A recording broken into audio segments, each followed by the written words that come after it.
So what is a fake rule, and why do we want to break it? A fake rule is a rule that we all follow, but it may not be the best way to live your life, and it might not be the best way to work with others. So break it. Here at the Stupski Foundation, where we're spending down, we've found that the most effective way to do it is to break the fake rules of philanthropy. Welcome to Break Fake Rules. My name is Glenn Galich, and this is our little show. We're glad to have you here. We're really excited today because we have one of the great fake rule breakers with us today, and that's Pia Infante. Here she is. What is a fake rule? Well, in my view, a fake rule is a practice that is seen as like the best practice. It is the way to do things. Mm-hmm. And when that happens, people kind of do them without thinking necessarily, I'm assuming this of people, without thinking necessarily of whether that is the best way to do it or the way that really benefits society. Sometimes these fake rules become barriers to, real change and real benefit to communities. So we started exploring that here at the Stupski Foundation and have, I think, broken a number of fake rules. But sometimes you have to be really inspired by people who break fake rules. And having you here today, really, you are the one.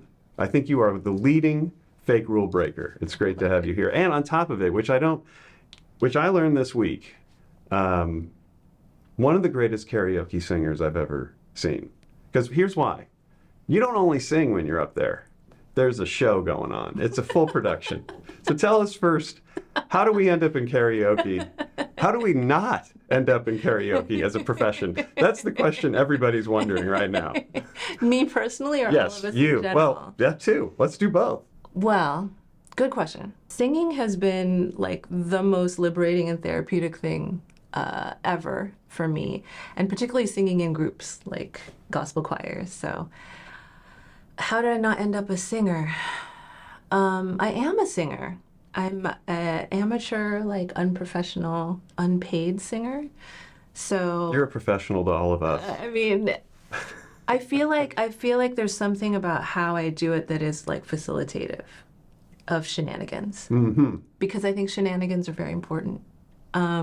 In general, I think that's a fake rule in philanthropy we can start with. Right there, right off the bat. Why are there no shenanigans? Why is it that we must take ourselves so seriously and not integrate joy and fun and shenanigans in how we operate, in the world? So I wanted to say, I don't know if I've ever told you, I think I may have told you this, but so for years I was running an organization that convened people. So as a result of that, I did not want to go to any other convenings. I did not go to any philanthropy conferences. I didn't do any of that. And when I came over to Stupski, I kind of continued that for a couple of years and realized at some point I should start going out there. And it turned out that in those 10 years that I was out, or not out, doing convenings, people were meeting and getting to know each other, and thoughts were being shared, and things were moving along. So when I went to my first conference, one of the first people I saw on stage was you. I went to the GEO conference here in San Francisco, and you were, I guess, a co-chair for it, something like that, or co-chair of GEO. I don't know what you were doing back then. But you got up on stage. Here we were, a spend down. I wasn't even really familiar with the Whitman Institute, which, by the way, I failed to say is a foundation you co-led until you officially spent down.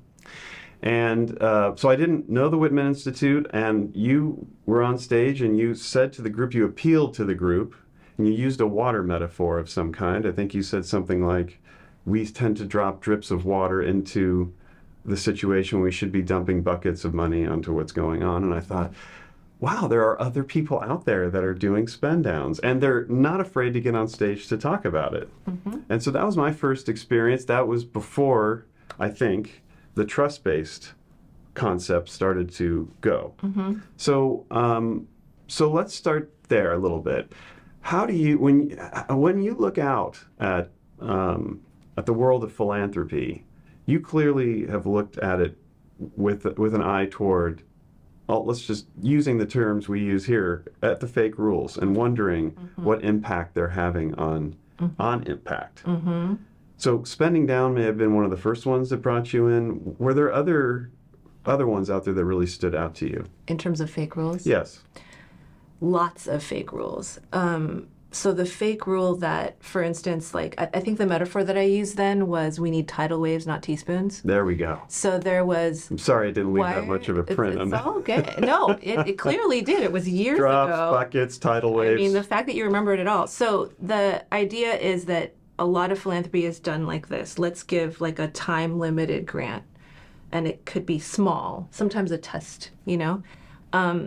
And then the problems that philanthropy is trying to solve are complex long-term systems, right? Right. So how is it that we want to, let's just say, end hunger, and we're going to give a 12-month restricted grant to an organization that's really working on systemic change. So even that, just the concept of teaspoons and the teaspoon concept goes all around philanthropy.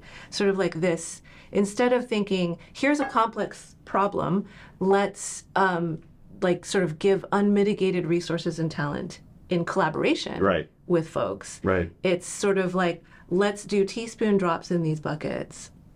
So we can sort of sit in an ivory tower and say, we're sort of testing, or we're sort of testing whether or not we trust these organizations to carry things out. Yeah. So I think that's a structure. The 5% payout to me is a teaspoon structure, right? Absolutely. So you've got 95% of the endowment working on all kinds of different things.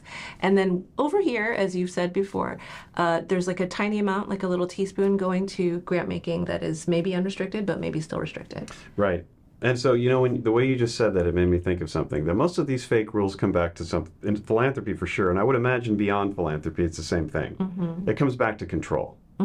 So, I mean, the way you just described it, I don't know how often we talk about it this way, but the idea that you want to end hunger in 12-month segments is all about, there's some fear there on the part of the donor that if we give them too much more than 12 months, we might lose control of where this all goes. So let's talk about one of the big ones, probably the giant of control and fake rules, is a concept that I have to admit I played a big role in promoting until I saw the light, and that's strategic philanthropy. So there are a couple of key individuals that are associated with it. We could talk about them, but let's talk more about what it is. Yes. So I think at the heart of strategic philanthropy is the donor centrism of it. And if you talk to anyone out of strategic philanthropy, they will say one of the biggest differences between strategic philanthropy and, say, trust-based philanthropy is that it all comes down to the fact that this is, quote unquote, the donor's money. And so the donor's choices about how they decide to deploy that money, whether they want to do it in teaspoon increments, whether they want to do it to certain kinds of organizations over others. And I think the other thing about strategic philanthropy is that so the donor then develops a strategy, sometimes in conjunction with consultants, many of whom are very highly paid, to come up with donor-centric, donor-led strategies. So already that's an entire construct that says this money that has been taken out of tax rotation or has been extracted from cheap labor or in any of the ways that wealth is accumulated, this money is quote-unquote mine. Because it's my name on the head of the corporation. And so I think that is, first of all, that is a misconception about what philanthropic dollars actually are, which is they're dollars that have been taken out of rotation for the public good, right? And so I think the fake rule first that donors are the ones that should determine the strategic pathways and how to evaluate impact. It seems odd, actually, because the donor may have no experience at all in that field or community or issue. So I think the fake rule around the my money, that it's my money to do with as I wish, feels like something to push against. Right, and you said strategy. Yeah. But before we get to strategy, and you're nibbling around the edge of this one, you get to goals. Yeah. And that's the first thing that's said. I, the donor, believe that something should change, and it should change by this amount, by this date, and we will pull in all these experts to put a strategy together to do it. I have rarely seen, and we did not do this here, and I don't know how you approached it at Whitman, although you had a little bit more sponginess in your issue areas, but True. first of all, donors do to me, one of the fake rules that we rarely ever talk about is that we establish issue areas, which is weird. When you, I mean, all the fake rules tend to be kind of weird.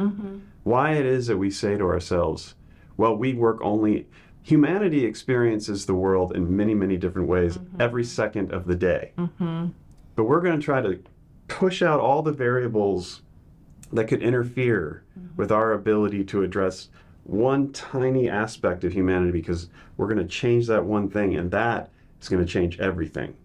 Whether it be education, climate change, environment, it's all. And once you get into those silos, as we've talked about here in very recent days, it's hard to cross them. So the first thing that happens is the donor is asked, what is it that you want to change? Want to change, yeah. And how are you going to, and what will it look like when you do? And that's one of the first things that happens with strategic philanthropy. Yeah. And I think that it doesn't start with inquiry, right? Typically not. No, that's true. Typically not. So even, let's say someone is really interested in a regional, like let's say the Bay Area, right? So if you're a donor that's in the Bay Area and you are trying to understand what is happening in the Bay Area around economy, around climate, around, work, around, like any of these things, to go and hire a consultant to sit sort of outside of what's actually happening and determine a strategic course of action, right, just feels underinformed. I mean, just like deeply underinformed. There is something different about saying, let me pick an issue area in San Francisco that I think is going to be the lever, right? Versus let's talk to some San Franciscans. Let's talk to some of the folks that aren't actually doing very well in San Francisco, that are sleeping in homeless encampments all along the street, and let's become someone who, a group of people who listen to the people that are most impacted by what we think of as the problems. And so the thing that I have always pushed against is the idea that community-centric or trust-based types of ways of collaborating or being in deep partnership and accountability to specific communities, whether they're identity-based or regional or whatever, is that it's not strategic. I'm like, isn't it the most strategic? Isn't it the most strategic to find out from people how their lives are being impacted, what solutions could help them? Isn't it the most strategic to put them at the design table? So that is one of the big pet peeves of mine, is that somehow strategic philanthropy, which, is there any evidence that strategic philanthropy is more impactful, Glenn? If I were answering that question 15 years ago, as a head of an organization training individual donors on it, I would have said probably, and I'd say that because I think from coming out, for those that are not in the business of philanthropy, or maybe more so those that are in the business of philanthropy, and you look out at charitable dollars that are going everywhere, my belief then was that it was chaos. And so I think it's hard for me to remember back to the start of my own thinking on this, but I will say that for those that are strong believers in strategic philanthropy, they do believe that they're bringing rationality to an otherwise overly emotional world.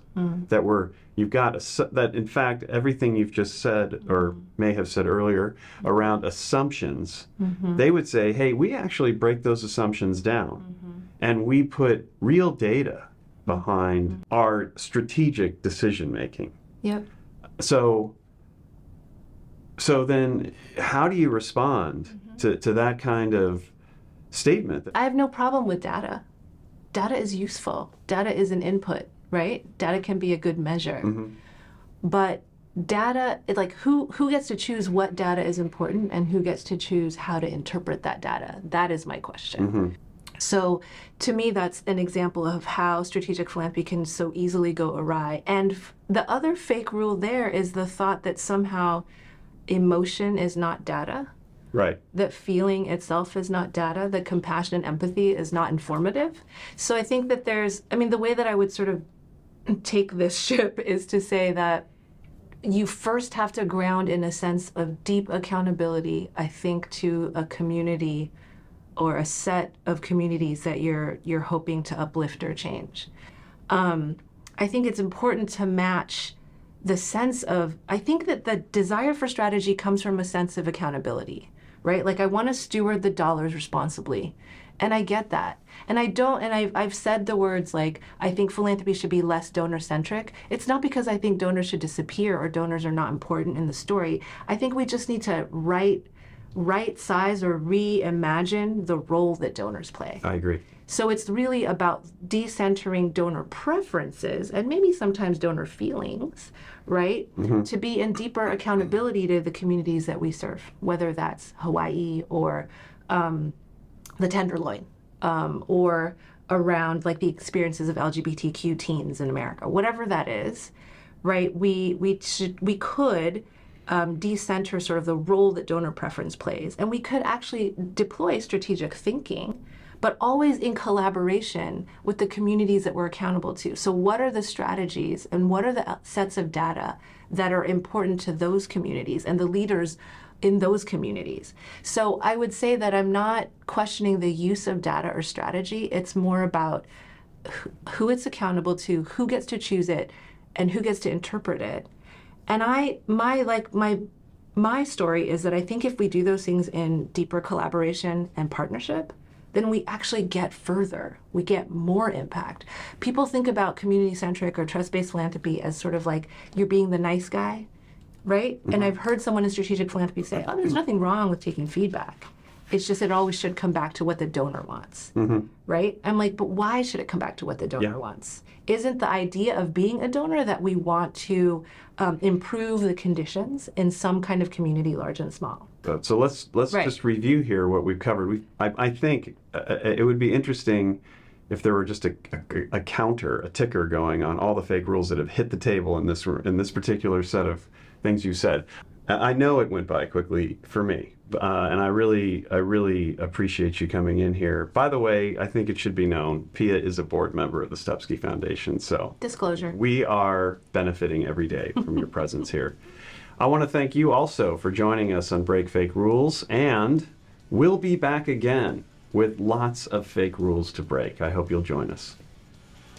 Next time on Break Fake Rules, hear from Jen Nguyen, Director of Post-Secondary Success here at the Stupski Foundation, as she talks about the changes she hopes to see in philanthropy and why she thinks big philanthropy should cease to exist. We have so much more to share with you, so follow the Stupski Foundation's YouTube channel and join the conversation with me on LinkedIn.